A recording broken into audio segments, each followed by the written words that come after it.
நடிகர்கள் கட்சி தொடங்கும் போதெல்லாம் சிலர் நம்மை சீண்டுகிறார்கள். விஜயகாந்த் வந்தபோது சொன்னார்கள், எல்லாம் எஸ்சி இளைஞர்கள் தான் அவர் பின்னால போறாங்க. அதுல என்ன அர்த்தம் இருக்குன்னா, எஸ்சி சமூகத்தை சார்ந்த இளைஞர்கள், அரசியல் விழிப்புணர்வு இல்லாதவர்கள், வெறும் சினிமா கவர்ச்சிக்கு மயங்கக்கூடியவர்கள், அதனால் அவர்கள் ஓடி விடுவார்கள்.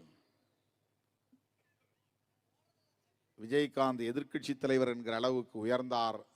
ஆனால் சிறுத்தைகள் அங்குலம் அங்குலமாக வளர்ச்சி அடைந்து வந்தோம், வலிமை பெற்று வந்தோம், பலவீனப்படவில்லை. ஆனால் அப்போது அப்படி ஒரு பிரச்சாரம் செய்தார்கள். இப்போதும் அதை செய்கிறார்கள். விஜய் வந்த உடனே நான் பதற்றம் அடைகிறேன். 90களில் நான் பேசிய பேச்சை எல்லாம் இப்போது இருக்கிற கத்துக்குட்டிகளுக்கு யாருக்கும் தெரியாது.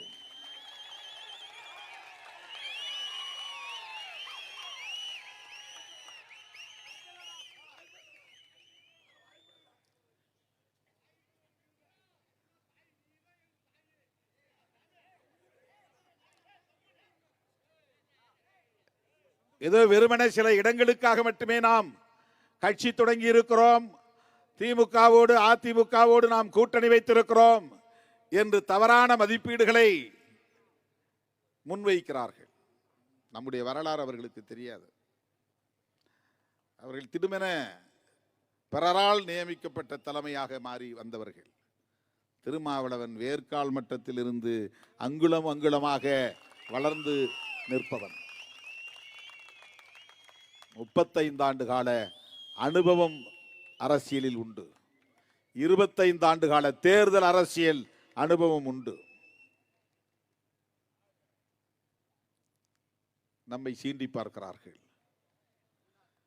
அவர்கள் சீண்டட்டும், ஆனால் நம்மை குறைத்து மதிப்பிடுகிறார்கள்.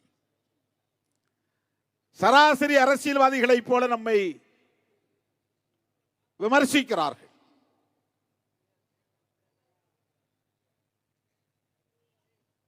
எனது அருமை தோழர்களே, நடிகர் விஜய் அவர்கள் கட்சி தொடங்கியதும்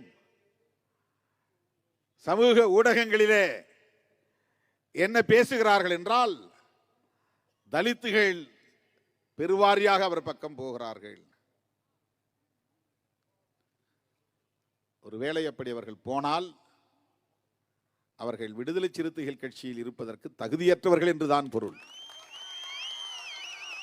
கொள்கை இல்லா பதர்கள் என்றுதான் பொருள்.